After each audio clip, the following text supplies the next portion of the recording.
It was meant to be a typical day in Parliament, droning speeches, rehashed arguments, and the same old political theatre.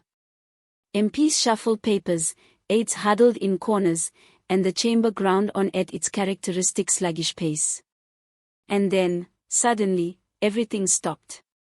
A measured, steady voice boomed through the chamber, piercing the tedium.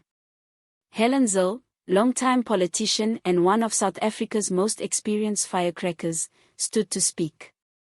Those familiar with Zille know she is no stranger to controversy, having built a career on shaking up the establishment with her biting words and brazen interventions. Yet, what she produced from her folder that day was something even her most vociferous critics could not have anticipated. She brandished a small sheet of paper, a note.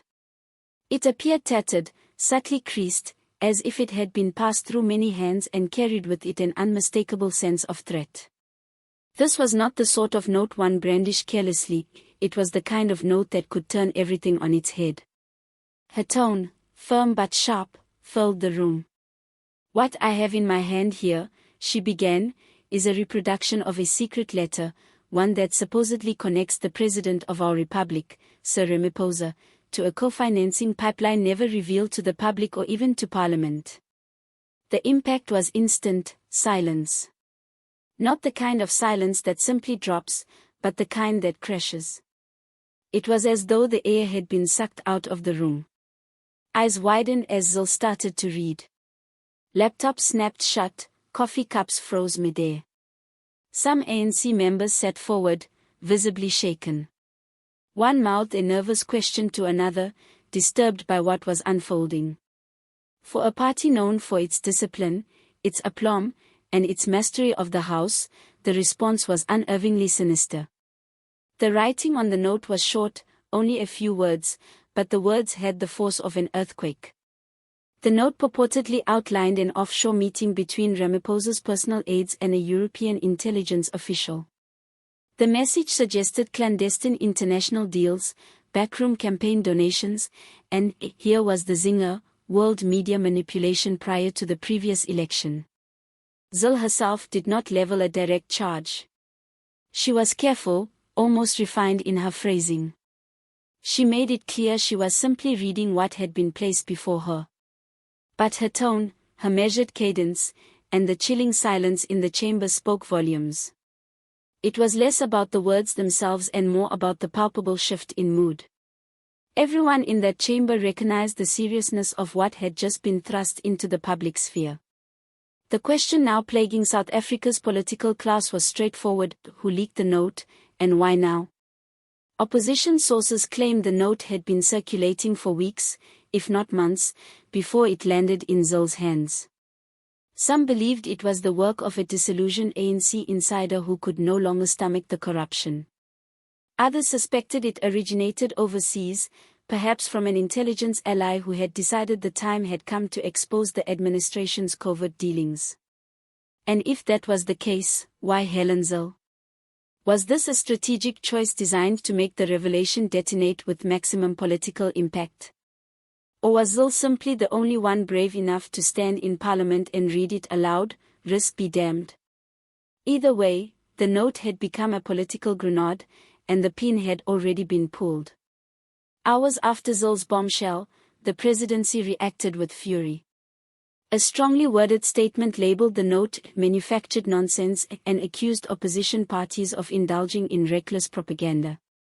The tone was vitriolic, almost inflammatory. Zille's behavior was branded irresponsible, a threat to state security. Yet in their rush to discredit her, the presidency never actually denied the meeting described in the note. That one glaring omission did nothing to quell the flames.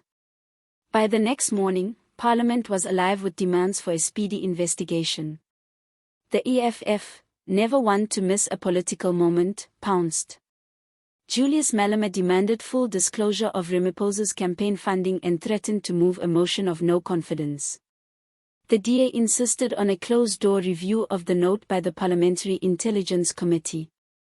Smaller parties, eager for the spotlight, piled on the pressure. Outside the walls of Parliament, social media exploded. Twitter, Facebook, and TikTok became battlegrounds of opinion. Hashtags trended within hours. South Africans split into two camps. Some dismissed the note as a desperate smear campaign, while others shouted, "We told you so." A direct reference to long-standing allegations of corruption among the ANC's top leadership. The debate quickly spilled into talk radio, podcasts, and television panels, consuming the national discourse. Experts warned that this revelation could ignite one of the most significant constitutional crises of South Africa's democratic era. The stakes were enormous, not just reputations, but the very stability of the ruling party. If true, the allegations would not only taint Ramaphosa's presidency but could plunge the ANC into crisis, splintering a party whose base was already weakened. Criticize Helen Zille all you want, but one cannot deny her ability to command a room. To her detractors, this was blatant opportunism, calculated to cause maximum disruption. To her supporters, it was an act of courage, speaking the unspeakable in the one place where it mattered most. What cannot be disputed is that, with a single note, she shifted the political terrain. This was no theatrical stunt but a deliberate intervention, executed with the precision of someone who has spent a lifetime mastering the game and knows its every subtlety. Whether seen as a whistleblower or a political operative, Zille changed not just the conversation but perhaps the very trajectory of the nation. And so, the question still hangs over South Africa, heavy and unresolved. Will the truth emerge? Will the government open its books and confront the charges directly, or will it fall back on denials, delays, and evasions? Will Zille face penalties for what some deem irresponsible grandstanding, or will she be vindicated as a national heroine, celebrated for refusing to let uncomfortable truths be buried? One thing is certain, this is no ordinary political battle, it is a reckoning. South Africans have grown accustomed to scandals that rise and fall, but this one feels different. The mix of international intrigue, parliamentary drama, and public outrage has given the storm a unique edge. And if history teaches anything, it is that truth, no matter how deeply buried, has a way of rising. The die is cast for a political showdown that could shape South Africa's destiny.